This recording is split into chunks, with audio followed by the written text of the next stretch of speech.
buka dulu dengan hal yang sifatnya general dulu ya.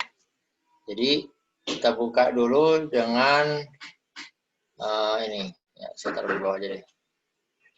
Oke. Ya, jadi kita kenali dulu tentang APBN kita ya. Oke.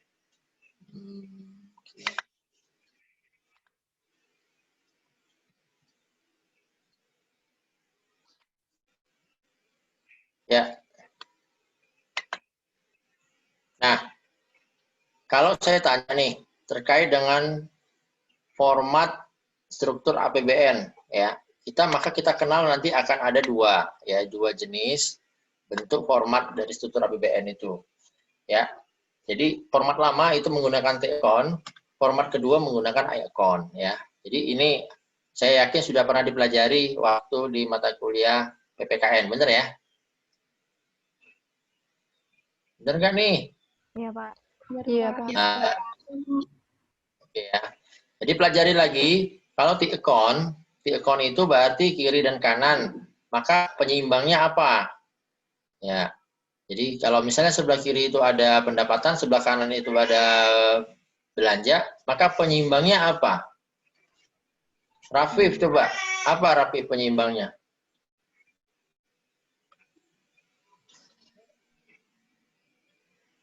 Apa itu namanya? Apa? Lupa namanya. Aduh. Ada di ujung lidah tapi. Ada di ujung lidah. Gimana di ujung lidah? Apa Raffi? Pembiayaan apa? Pembiayaan ya? Nah, ingat T-account, bukan I-account. Kalau T-account, itu berarti kan harus balance kiri dan kanan. Nah, apa yang membuat dia antara sebelah kiri dan sebelah kanan itu bisa balance? Apa yang biasanya disebutkan?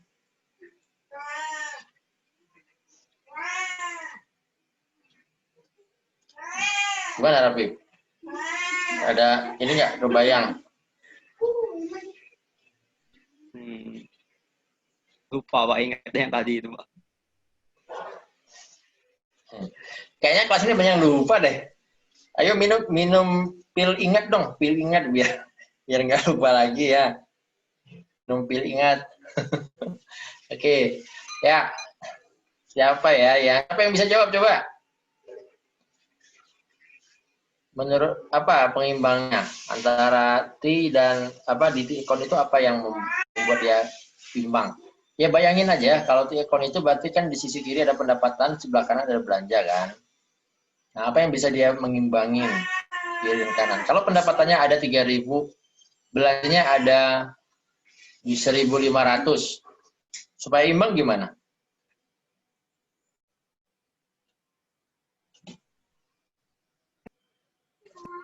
Gimana supaya imbang? Gimana Kamila? Kayaknya mau jawab kayaknya. Surplus kan ada defisit, bukan sih, Pak? Nah, itu dia maksud saya. Jadi ada surplus dan defisit sehingga menjadi imbang. Kalau misalnya di pendapatannya 3.000, pengeluarannya belanjanya ada 1.500, maka dia surplus apa defisit?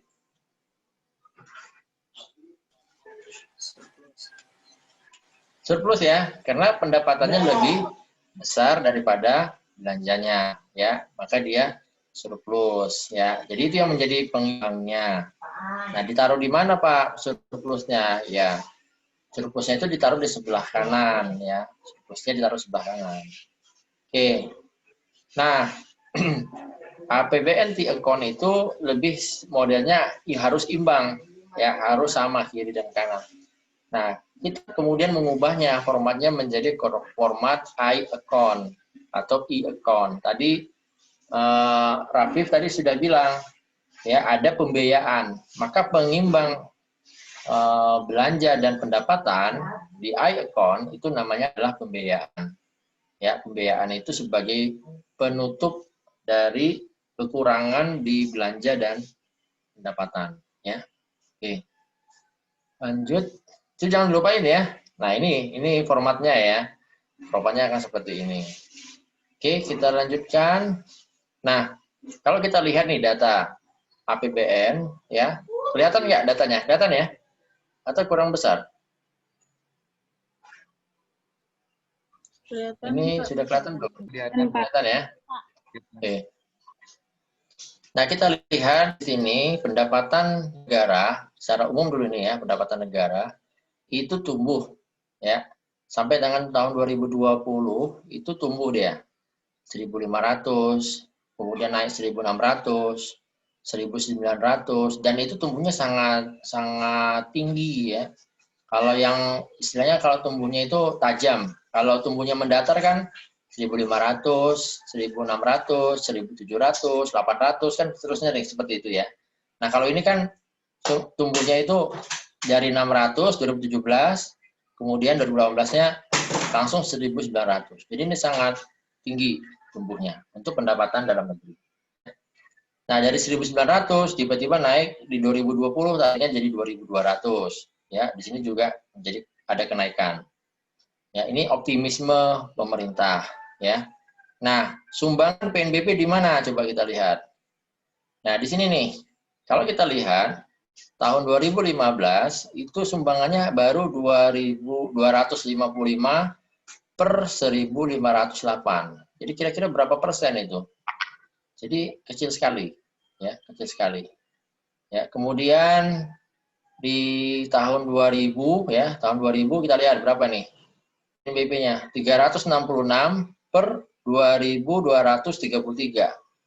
Ya. Jadi persentasenya malah ini lebih kecil. Kalau dibandingkan antara 2015 nih 255 per 1506. Nah, ini menjadi perhatian kita. Jadi kita bisa melihat di sini negara kita itu sangat bertumpu pada penerimaan perpajakan ini. Ya. Jadi perpajakan ini sangat bertumpu di sini. Nah, sedangkan untuk PNBP-nya itu kurang terkelola. Sempat naik nih, 2018 naik nih. 409. Ya. Namun 2019 turun ya, dan tahun 2020 turun. Ya, turun ini. Ya. Padahal kita tahu kekayaan negara kita itu sangat luar biasa. Ya. Kalau misalnya nih, berapa pertumbuhan motor di Indonesia? Ada yang tahu nggak berapa pertumbuhan motor? Ada yang tahu? Setiap tahun, ya, setiap tahun motor itu kan diwajibkan harus membayar pajak kan? Benar nggak? Ya, Pak. Ya. Atau Iya, Pak. setiap 5 tahun sekali pengendara motor itu harus memperpanjang SIM, benar ya? Ya. Iya, Pak. Dan kita tahu pertumbuhan penduduk Indonesia itu mayoritas adalah orang-orang muda. Jadi masuk ke dalam demografik bonus demografi. Kita itu lebih banyak orang mudanya ketimbang orang tuanya. Berbeda sama Jepang. Kalau Jepang itu lebih banyak orang tuanya daripada orang muda. Gak percaya? Kalian boleh tuh tonton di TV bagi yang punya TV channel NHK Jepang. Jangan nontonnya S1 aja ya, drama Korea atau jangan yang lainnya ya. Nah, coba tonton tuh NHK Jepang ya. Di situ ada banyak beberapa channel beberapa acaranya ya. Itu yang lebih ke kunjungan atau kemana wisata di Jepang dan sebagainya. Itu rata-rata ketika diwawancara itu orang-orang tua semua itu. Nah, itu membuktikan bahwa pekerja di sana itu lebih banyak didominasi orang tua daripada orang muda. Yang mudanya dikit. Jadi pemerintah Jepang sekarang lagi memperbanyak bonus demografi. Nah, itu menarik itu untuk dikaji lebih jauh. Indonesia bagaimana? Indonesia itu banyak banyak orang muda. Makanya kalau acara makan, itu acara TV makan itu paling banyak di Indonesia. Ya kan?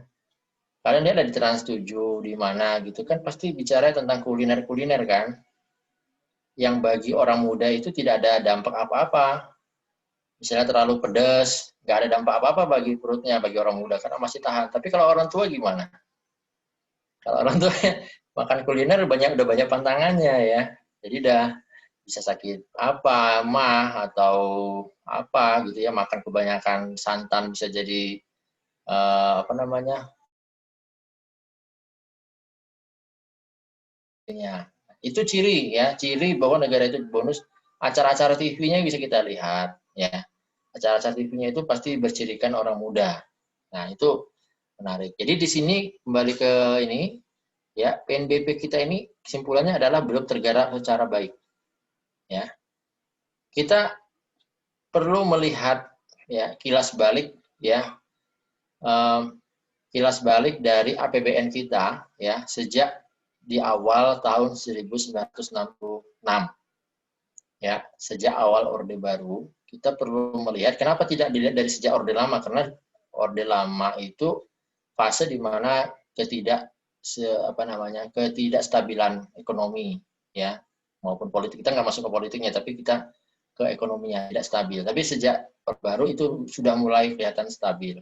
Nah, kurun waktu 66, 70 lah ya, sampai dengan tahun 80-an, itu negara kita itu penerimaannya mayoritas bukan dari sisi ini pajak, tapi dari sisi ini, PNBP. Dari mana? Dari pendapatan migas. Ya. Jadi pendapatan minyak kita itu luar biasa sampai dengan akhir tahun 1800-an. Jadi 1990 lah, 1990 lah paling terakhir. Itu luar biasa. Ya, kita itu kalau waktu itu dikelola secara baik, sebenarnya negara kita income per kapitanya itu sudah 2 kali lipat dari saat ini. Hanya saja waktu itu tidak dikelola secara baik, banknya, kemudian tidak dilakukan pemerataan pembangunan, sehingga kita merasakan dampak dari itu saat ini. Jadi kita mesti memikirkan pembangunan infrastruktur dasar. Padahal harusnya infrastruktur dasar itu sudah selesai nih kita bangun. Dan sekarang kita udah harusnya masuk ke infrastruktur yang lebih lebih tinggi lagi ya. Sekarang kita masih baru bicara tentang konektivitas, baru bicara tentang bagaimana menghubungkan pulau dengan pulau gitu ya. Padahal negara kita kan negara maritim, nenek moyang kita juga pelaut. Terus negara besar di Indonesia, di Nusantara dulu Sriwijaya dan Majapahit, itu semua adalah negara-negara bahari. Tapi kita lupa dengan itu. Sehingga kita mengalami keterlambatan pembangunan. Ya. Nah, ini ya kita kembali ke sini. Jadi kita bisa lihat di sini terjadi stagnasi penerimaan PNBP. Depan, ini tidak boleh dibiarkan. Kita harus bisa mengimbangkan antara perpajakan dan PNBP. Ya paling nggak porsinya kalau perpajakan itu 60, di PNBP ini 40. Jadi kalau misalnya ada anggaran 2.000, maka 2.000 kali 60, perpajakannya 1.200, PNBP-nya 800. Ya, paling nggak seperti itu komposisinya. Supaya apa? Supaya untuk kejadian seperti saat ini, ya. Kalau krisis yang sekarang sedang dihadapi oleh pemerintah karena corona, ya, perpajakan kita hidup nggak? Kita sudah belajar tentang ekonomi makro kan? Sudah kan? Sumber penerimaan pajak dari mana? Ada yang tahu? Sumber penerimaan pajak. Coba siapa yang tahu sumber penerimaan pajak? Dwi Nanda, ayo. Coba Dwi Nanda sebutin sumber penerimaan pajak kita itu dari mana? Kalau kita lihat dari tinjauan ekonomi makro ya.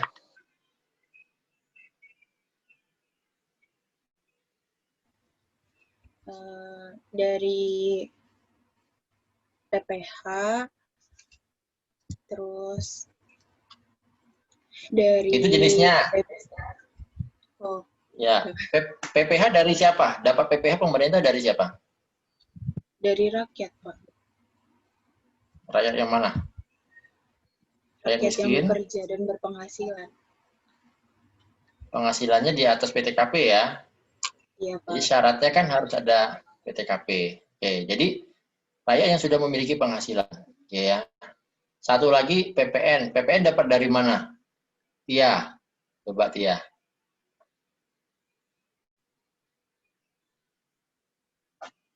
PPN dari mana Tia? Sumbernya.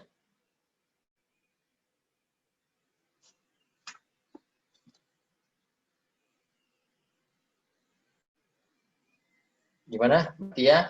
Mbak Tia dari Bandung. Ya Pak, dari Gimana? konsumsi dalam negeri Pak. Konsumsi dalam negeri. Wajib Oke. pajak. Tapi startingnya dari mana? Startnya Dari konsumsi itu kan di sisi rumah tangga. Tapi startnya dari mana? badan. Dari? Mana ya? Dari nggak tahu Pak. Yuk ingat, ekonomi dari perusahaan. Iya, Ingat, dari ekonomi itu kan ada dua ya. Satu perusahaan, satu rumah tangga kan. Nah, pajak itu kalau PPh itu dari rumah tangga atau dari individu. Kalau PPN itu dari perusahaan. Nanti ada namanya barang kena pajak. Barang kena pajak itu nanti akan ditagihkan ketika dia terjadi transaksi penjualan di level konsumtif atau mungkin level retail. Nah, itu bisa dikenakan pajak. Ya, pajaknya itu sudah ditanggung di awal. Nah, kondisi dengan sekarang ya pandemi corona ini membuat pertumbuhan industri itu melambat, bahkan berhenti. Ya kan? Akibat kalau kita lihat nih teori ekonomi mikro, akibat dari perlambatan industri, apa dampaknya bagi rumah tangga? Coba. Dampak bagi rumah tangga apa kira-kira? Ada yang bisa jawab? Coba, silahkan.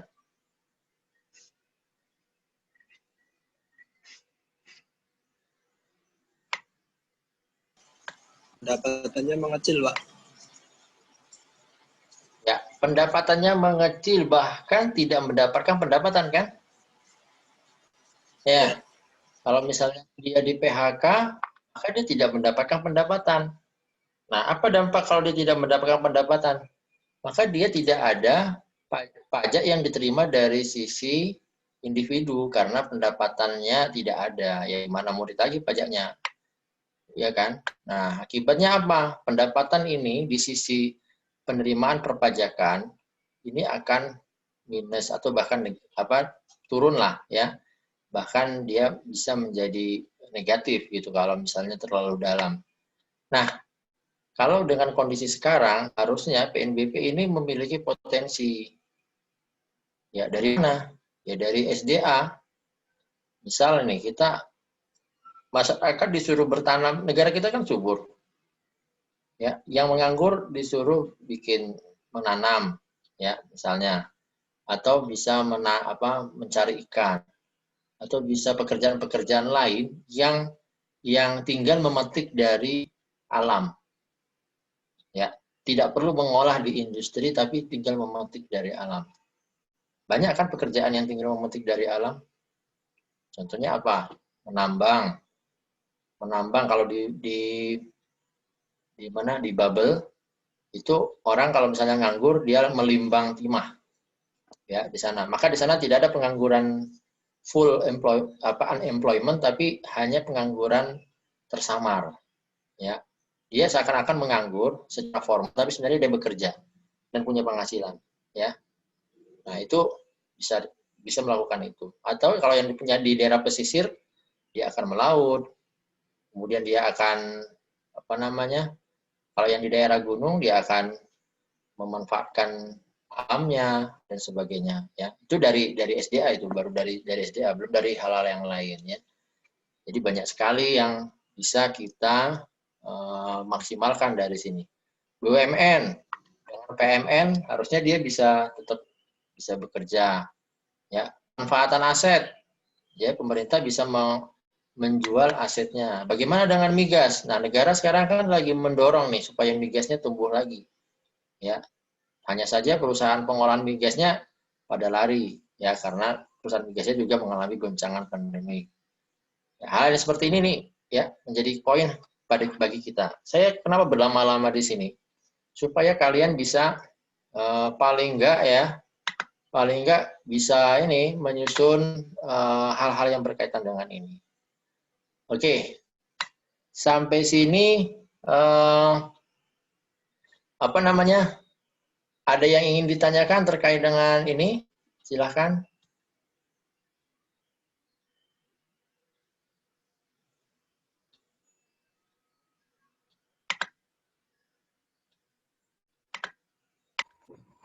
Belum ada. Cukup kayaknya. jelas apa cukup? Jadi poinnya tadi kan saya ingin membawa bahwa ini loh, kita punya peluang untuk mengekstensifikasi atau mendalami tentang PNBP kita. Karena di negara kita itu belum optimal. Ya, itu poinnya sebenarnya. Siapa yang mau tanya? Tadi, silakan.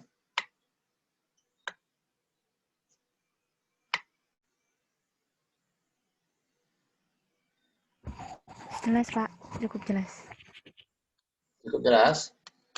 Oke, kalau udah cukup jelas kita lanjut lagi ya.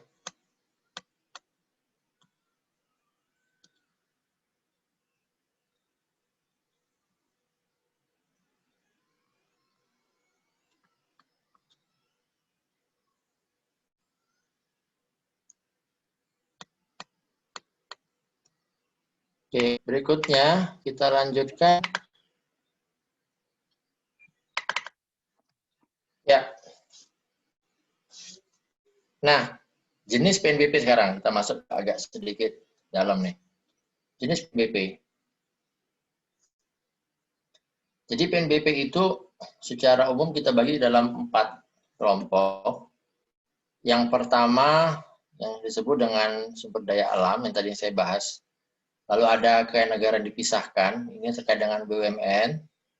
Lalu ada lagi yang lainnya, ini berkaitan dengan penerimaan-penerimaan yang berkaitan dengan ini ya, apa namanya, badan pelayanan pemerintah ya, pelayanan pemerintah. Ya, dari hal yang paling sederhana sampai yang paling rumit ya. Pelayanan pemerintah itu bisa macam-macam ya. Misalnya terkait dengan sektor penerbangan, nanti ada PNBP, jasa penerbangan ada. Nanti di kelautan juga ada. Lalu berkaitan dengan paling sederhana nih, mengatur haji yang sering. Pernikahan. Kalau pernikahan itu masuk PNBP itu. Ya. Misalnya ada keluarga kalian yang menikah di rumah, ya itu masuk PNBP itu, ya atas pernikahan yang dilakukan. Kemudian apalagi layanan-layanan pemerintah ya, hal yang sifatnya umum ya seperti pengurusan SIM, lalu berkaitan dengan paspor, yang hal umum, tanah, ya, bikin SHM, lalu kalian berperkara di pengadilan, itu semua ada PNBP-nya. Jadi banyak sisi ya PNBP-nya. Nah, ada lagi PNBP terakhir BLU, ya, ini PNBP yang dikelola oleh perusahaan-perusahaan atau organisasi pemerintah yang sifatnya adalah otonom ya. BLU itu otonom. Contohnya seperti apa? Kampus ya. Kayak PKN-STAN, kemudian universitas-universitas. Nah, semua itu adalah sifatnya otonom. Oke. Jadi ini jenisnya. Nah, kalau kita lihat lagi, nah ini kita lihat nih, APBN tahun 2020. Ya. Nah, di sini kita lihat ya. Dari yang kita bahas tadi yang tahun 2015 sampai tahun 2020 ya. Jadi porsi ini saya besarin biar kelihatan. Kemudian ya. Nah, ini kelihatan kali ya. Oke. Ya, jadi porsi untuk PNBP ya, ini misalnya ini kan porsi PNBP tadi totalnya. Jadi mana yang paling banyak? Jadi yang lebih banyak itu adalah warna biru. Biru itu apa? Biru itu adalah SDA. Jadi biru itu sumber daya. Jadi setiap tahun SDA itu selalu mendominasi. Nah yang kedua apa? Lainnya. Lainnya ini yang tadi hasil pelayanan kepada masyarakat. mulai dari nikah, macam-macam itu tadi lah. Nah, ini komposisinya seperti ini besarnya.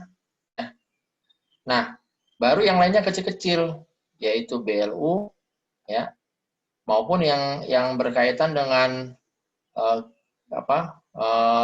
KND atau pendapatan atas BUMN. Nah, itu juga kecil.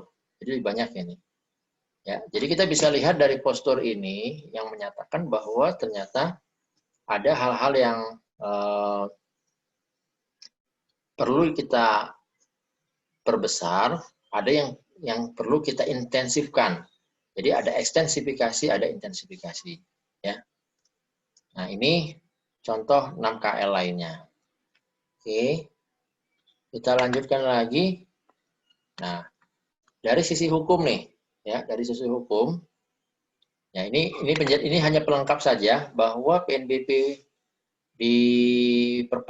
dari sisi hukum, kalau kita bicara tentang perpajakan, ya, maka kita akan kenal banyak undang-undang terkait dengan perpajakan. Mulai dari undang-undang KUP, ada undang-undang PPH, ada undang-undang PPN, dan macam-macam. Tapi kalau kita bicara tentang PNBP, kita hanya kenal satu undang-undang saja, yaitu undang-undang PNBP. Nah, ini yang akan kita bahas, ya. Jadi, dari sisi konstruksi hukum, PNBP itu sangat simpel. Apakah makna simpel ini membuat dia menjadi kurang optimal atau seperti apa? Nah, ini yang menarik kita bahas, ya. Untuk berikutnya, ya, ini hanya sebagai penggagas saja. Oke. Oke, ada pertanyaan? Jadi itu untuk konstruksinya, ya. Konstruksinya. Saya mau nanya, Pak. Nah, oh ya, silakan. Jadi gini, Pak. Tadi PNBP itu kan ada dari layanan umum juga kan, Pak? Ya. Nah, layanan umum juga kan itu termasuk kesehatan ya, Pak. Nah, di masa sekarang kan kesehatan pemerintah lagi pengeluaran banyak untuk kesehatan. Berarti tidak ada pemasukan dari kesehatan dong, Pak. Lebih banyak ke pengeluaran.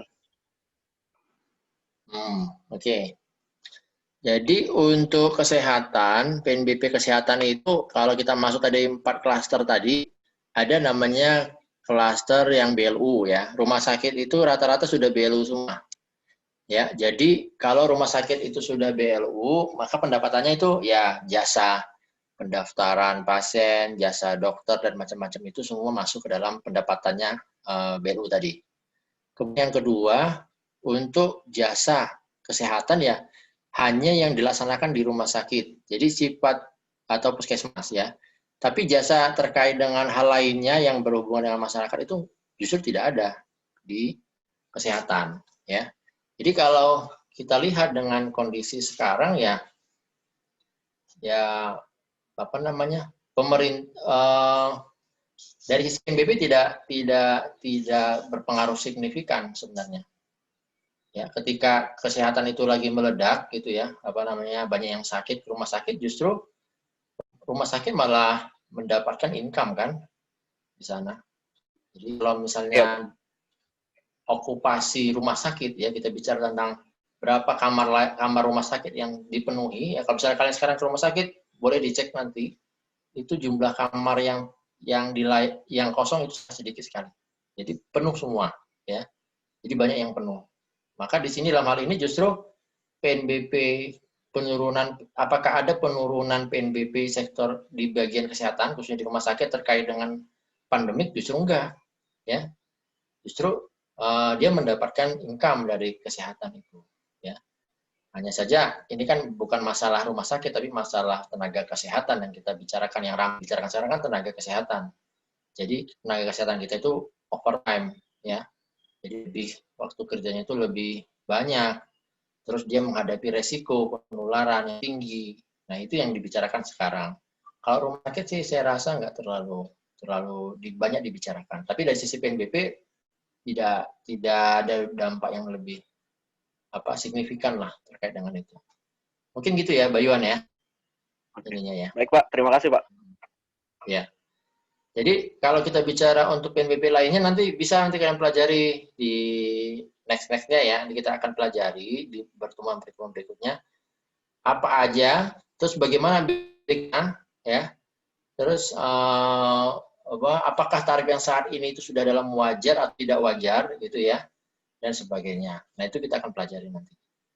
Ya, mungkin ini untuk awal penjelasan dulu kalian, nanti setelah itu nanti kita dalami di pertemuan selanjutnya.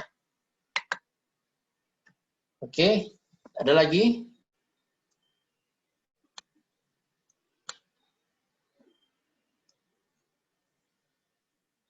Oke, kalau ada, kita lanjutkan. Masih ada waktu kita setengah jam lagi. Nah, saya akan jelasin hal lainnya ya, yang terkait dengan PNBP ini. Ya. Kelihatan ya? Saya ini, biar kelihatan.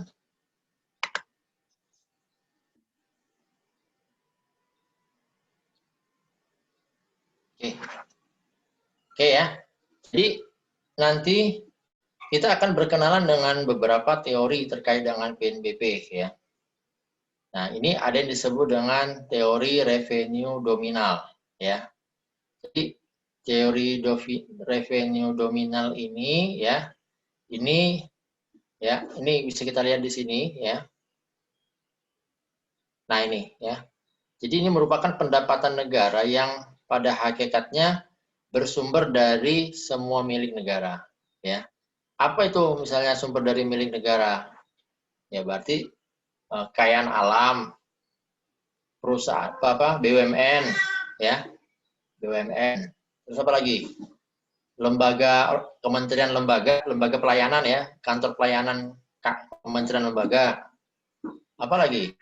Nah, hampir semuanya lah, dan bahkan semuanya malah itu merupakan milik negara ya, milik negara.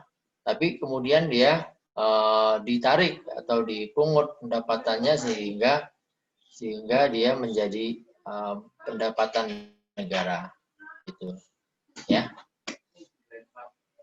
Oke.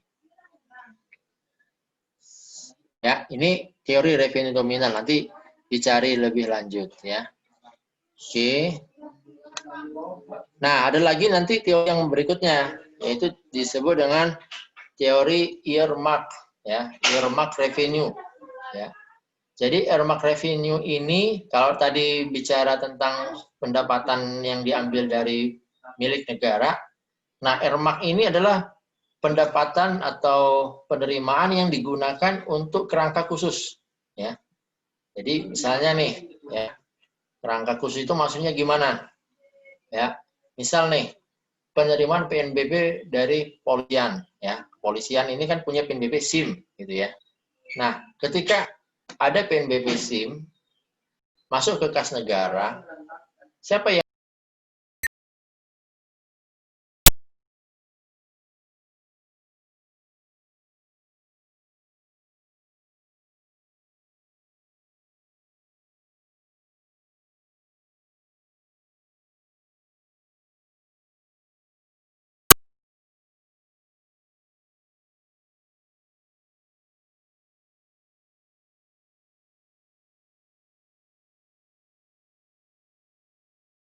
pajak memiliki privilege mengelola penerimaan pajak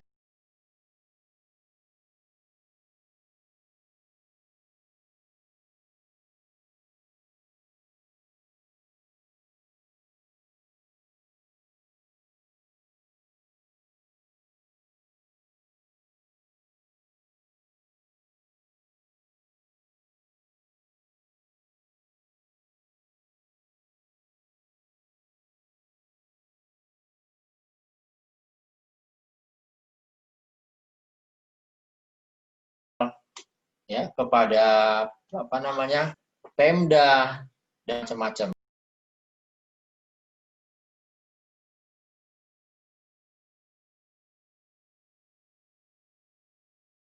SIM disetor ke kas negara ya. Kemudian setelah disetor ke kas negara, uangnya sebagian besar digunakan oleh polisi. Jadi misalnya penerimanya 100 miliar, total ini ya, asumsi 100 miliar. 80% dari 100 miliar, 80 miliar itu digunakan oleh institusi Polri. Untuk apa? Ya banyak. Tapi targetnya adalah untuk peningkatan pelayanan publik, termasuk SIM-nya. Jadi pelayanan SIM-nya itu dimodernisasi, alat simulasinya pakai komputer, terus pelayanannya lebih pendek dan macam-macamnya. Itu hal yang harus dipenuhi oleh polisi. Maka dia diberikan jatah dari penerimanya itu untuk polisi. Itu yang disebut dengan earmark, ya. Jadi jatahnya itu diberikan, ya. Jadi hampir semua institusi akan mendapatkan itu. Contoh kalau nikah rujuk, siapa nikah rujuk? Kementerian Agama. Uang yang dikumpulkan dari nikah rujuk, nikah tadi, itu dikumpulkan di kas negara, nanti ya komposisinya bisa 80, bisa 90, tergantung nanti ditentukan oleh Menteri Keuangan, kembali lagi ke Kementerian Agama. Nanti dari Kementerian Agama diturunkan sampai ke KUA, nanti KUA akan melakukan upaya untuk peningkatan pelayanan publik. Mungkin dia merenovasi KUA-nya, atau dia perbaiki cara melayaninya, dan sebagainya. Makanya, di sini akan menarik kita bahas, bagaimana kalau uang yang earmark ini tidak tepat sasaran. Jadi targetnya kalau tadinya meningkatkan pelayanan publik, nah kepuasan yang dimaksud dengan pelayanan publik ini seperti apa? Misalnya untuk nikah rujuk. Apa sih yang membuat masyarakat puas? Apakah tidak ada biaya? Apakah proses pembuatan buku nikahnya cepat? Atau apa? Nah ini yang nanti kita dalamin. Jadi semuanya berbeda-beda ya, semuanya berbeda-beda ya. Nah itu menjadi hal yang penting kita dalamin ya. Ini pertemuan kedua terkait dengan earmark, nanti kita akan bahas di pertemuan ketiga ya. Lebih jauh tentang earmark ini. Oke, nah ada lagi teori namanya teori dasar penetapan tarif ya. Ini teori ini ya dijelaskan oleh si Valery ya. Jadi ada 3 dasar penetapan harga ya.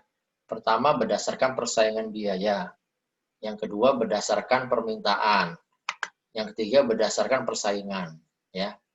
Jadi ada tiga ini cara untuk menentukan tarif. Nah, ini kita akan bahas di penentuan tarif ya, penentuan tarif. Bisa jadi secara hitungan ya 600.000 biaya nikah rujuk di rumah ya, biaya nikah di rumah itu kan 600.000.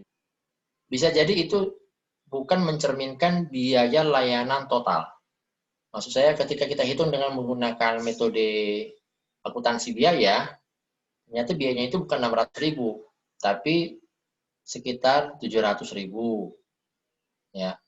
Nah, kenapa menjadi lebih murah? Ya mungkin karena berdasarkan permintaan tadi, demand base. Kalau bisa masyarakat jangan dimahalin, nikah aja dimahalin nanti pada nggak nikah bahaya kan gitu. Jadi ya kamu nanti nggak nikah. Kenapa nggak nikah Pandi? Mahalan biaya nikahnya gitu ya. Jadi kacau nanti ya. Nanti akhirnya Indonesia masuk ke aging ini ya, aging demografik jadinya ya, bahaya. Kalau nggak imbang nanti banyak orang tua. Itu yang terjadi di Jepang ya. Di Jepang orang malas nikah, kenapa? Karena persaingan hidup. Jadi di sana itu untuk menjadi sejahtera itu cukup berat bagi orang muda Jepang. Untuk beli rumah itu juga berat gitu ya. Sehingga mereka berpikir logis, mereka tidak nikah dulu sebelum memiliki hak-hak atau memiliki yang mereka impikan. Mereka menunda pernikahannya. Akibatnya ya tadilah terjadi di Jepang secara nasional. Nah ini jangan sampai lah ya, jangan sampai itu terjadi gitu ya. Oke, ini teorinya. Nah ini asas-asas ya. Jadi asas-asasnya kita bahas ya. Ini hal yang sifatnya umum ya. Equality, certainty, kemudian daya pikul dan manfaat. Ini adalah prinsip-prinsip yang harus dipenuhi ketika kita mau memungut ya. Jadi pemungutan PNBP, pengambilan PNBP kepada masyarakat itu harus memenuhi ajas ini. Contoh nih ya, contoh untuk kasus pernikahan ini lebih senang saya menikah rujuk karena lebih dekat ke kalian. Kalau yang Kalau imigrasi ya dekat tapi mungkin orang tua ya. Kalau SIM juga sama ya. Mungkin orang tua yang bayar. Tapi kalau nikah nih kan nanti mungkin udah ada yang punya planning ini. Setelah tamat mau nikah tahun berapa gitu ya. Pandi, Dia Pak, sudah Pandi. ada nih. Pandi bayuannya. Iya, iya. Saya Jadi undang. sah-sah saja. Hah? Kenapa? Ya, itu kan ini ya, apa namanya, darah muda ya, darah muda biasa itu. Ya, oke ya. Jadi ketika kita mau memungut PNBP pernikahan kepada masyarakat, kita harus perhitungkan kemampuan masyarakat ya. Nah, kemampuan itu bisa masuk ke sini nih, daya pikul ya. Jadi prinsip asas daya pikul artinya apa? Pungutan PBB itu harus disesuaikan dengan kemampuan masyarakat. Maka muncullah di PNBP nikah rujuk ini biaya 0 rupiah. Ya. Jadi biaya ada namanya tarif PNBP untuk nikah rujuk ini selain 600.000 tadi juga ada biaya 0 rupiah. Ya. Kepada siapa dibayarkan atau diberikan 0 rupiah? Kepada masyarakat yang menikah di KUA ya selama masa jam kerja KUA. Jadi kalau KUA itu masa kerjanya dari Senin sampai Jumat, dari jam 8 mungkin sampai jam 2, maka pada masa itu siapa saja yang nikah ke KUA dia digratiskan. Nah, kenapa tidak langsung ke rakyat miskin, Pak? Ya, kita untuk melabelin seorang itu miskin itu masih debat ya, masih berdebat. Pengertian miskin itu kita temukan, nanti kalian temukan di banyak referensi itu berbeda-beda. Tapi kita pasti yakin orang yang ke KUA ya pasti adalah kemungkinan ya sebagian besar adalah orang yang tidak mampu menyelenggarakan pernikahannya di rumah. Ya, artinya kan di sini berarti masuk kategori tidak mampu atau miskin tadi. Jadi dia datang ke KUA sama calon pengantinnya, orang tuanya, lalu dinikahkan di sana, kemudian mendapatkan buku nikah. Itu 0%. Ya 0 rupiah, bukan 0%, 0 rupiah, tidak ada biaya. Ya, nah seperti itu. Akan berbeda kalau yang nikahnya di rumah. Karena dia di rumah memanggil penghulu gitu ya, dan dilaksanakannya juga tidak jam kerja, biasanya sore atau biasanya malam atau bahkan hari Sabtu dan Minggu. Nah, itu semua kan merupakan ini tadi beban yang dibayar ya. Dia itu pasti mampulah dia kalau dia menyelenggarakannya di rumah gitu kan. Tapi untuk kondisi COVID sekarang berbeda ya. Karena kalau sekarang COVID kan pernikahan tidak dianjurkan di rumah kan. Dianjurkannya di mana? Ya, karena kan tidak boleh ada pengumpulan massa. Ya, tidak boleh ada pengumpulan massa. Maka pernikahannya itu dianjurkan di KUA. Ya, itu pun tidak terlalu dekat ya. Jadi ada social distancing-nya. Pokoknya kalau nikah sekarang tahun ini nggak enak lah. Ya, jadi seperti itu. Ya, tunggu aja nanti kalau COVID-nya sudah berakhir baru nikah. Ya. Ya kan kalian juga belum khusus pendidikan ya kan. Apa ini nikah sekarang nanti langsung CDO nanti. Oke. Oke, ada yang mau tanya nggak? Silakan. Waktu kita berapa menit lagi nih? Nah, 15 menit lagi atau kurang dari itu. Silakan.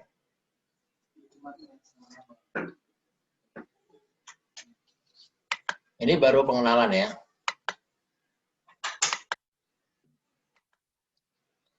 Oke. Nggak ada? Lanjut ya kalau nggak ada. Oh ya, silakan. Itu kan kata Bu Menteri kan ada itu Pak, apa namanya, pengelolaan barang milik negara. Nah, nanti bisa mendapatkan itu PNBP. Nah, itu gimana Pak? Apakah ntar dijual terus beli lagi kita dapat fee gitu? Tadi yang nanya siapa ya? Fadi Pak. Nggak kelihatan. Siapa? Saya Pak. Pandi yang nanya. Iya, Pak. Oke, oke. Ya, baik ya. Jadi kaitannya dengan barang milik negara. Nah, bagaimana itu? Jadi ada dua nih, ya, barang milik negara. Yang pertama, barang milik negara itu yang dimiliki oleh instansi atau kementerian lembaga, ya. Biasanya barang-barang seperti ini misalnya Penstar itu punya gedung G, ya, gedung G. Ya. Jadi punya gedung G. Nah, dimanfaatkan barang itu untuk keperluan misalnya pernikahan, keperluan misalnya ada kegiatan pemerintah atau seminar atau apapun lah yang memanfaatkan gedung itu. Nah, hasil dari pemanfaatan gedung tadi itu masuk sebagai PNBP. Ya. Jadi itu menjadi PNBP. Jadi hasil pemanfaatannya. Nah, bagaimana apakah kekayaan negaranya dijual ya tidak dijual kan? Kan itu disewakan, ya. Nah, contoh lain nih, jalan tol. Jalan tol itu tanahnya itu adalah milik negara, ya. Tanahnya milik negara. Nah, setelah tanahnya itu milik negara, ya contoh misalnya jalan tol Sumatera nih, saya ambil contoh karena yang sekarang yang lagi ramai kan jalan tol Sumatera. Tanahnya milik negara, kemudian dibangun oleh BUMN Utama Karya. Ya, BUMN Utama Karya. Nah, nanti dari BUMN itu ada rencana Utama Karya mau menjual ke perusahaan lain. Nah, pertanyaannya, yang dijual tanahnya atau pengelolaan jalan tolnya? Nah, yang dijual di sini adalah hak pengelolaan jalan tol. Kalau tanahnya masih tanah milik negara, itu tidak akan diperjualbelikan. Jadi kalau misalnya nih, bangun jalan tol, pemerintah komitmen, pakai aja tanah negara ini untuk konsesi 30 tahun misalnya. Nah, 30 tahun, selama 30 tahun itu mungkin bisa berpindah tuh hak kepemilikannya. Ya, dari BUMN, bisa ke swasta, bisa ke konsorsium dari luar negeri dan dalam negeri, ya bisa siapa saja. Tapi itu khusus untuk hak pengelolaan. Setelah 30 tahun gimana? Setelah 30 tahun ya jalan tol itu dikembalikan ke pemerintah atau diperpanjang lagi oleh si pengelola jalan tol.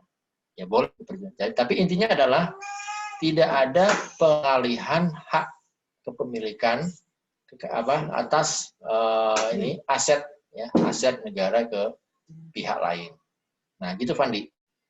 Kira-kira gimana? Bisa dipahami nggak? Ya, itu ya. Nah, jadi menarik nanti kita pelajari lebih jauh. Jadi kadang-kala kan kita baca tuh di berita gitu ya, pemerintah ini menjual aset. Nah, kita harus pelan-pelan kita baca atau kita pahami apa yang dimaksud dengan penjualan di sini. Misalnya ini BUMN menjual, kita harus pahami lebih dalam dalam konteks keilmu pengetahuan kita. Jangan sampai kita menjadi orang yang gagal paham, gitu maksud saya. Setelah belajar ini harusnya kalian lebih paham tuh tentang pengelolaan PNBP, ya. Oke. Masih ada 10 menit lagi, ya. Kita lanjutkan sedikit, ya, terkait dengan ini tadi, ya. Oke, ya.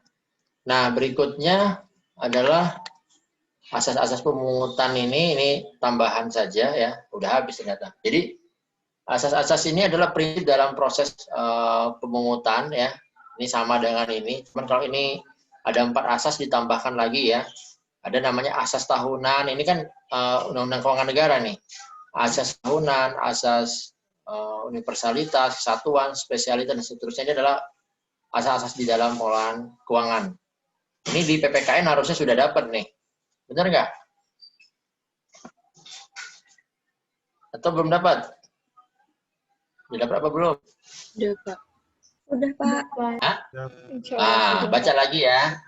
Baca lagi ya. Jadi pemaknaan prinsip dalam keuangan negara itu dia diterapkan juga dalam operasional ya, operasional dalam pemungutan PNBP, khususnya untuk PNBP ini dia diterapkan. Nanti dia bisa juga diterapkan untuk belanja, bisa diterapkan untuk pembiayaan. Nah, hal seperti itu harus kalian buka lagi tuh bukunya. Jadi bukan dalam artian bersambung ya, atau tidak bersambung ya, kayak cerpen selesai baca satu buku kemudian ditutup gitu ya. Tapi lebih kepada ini adalah rangkaian ya.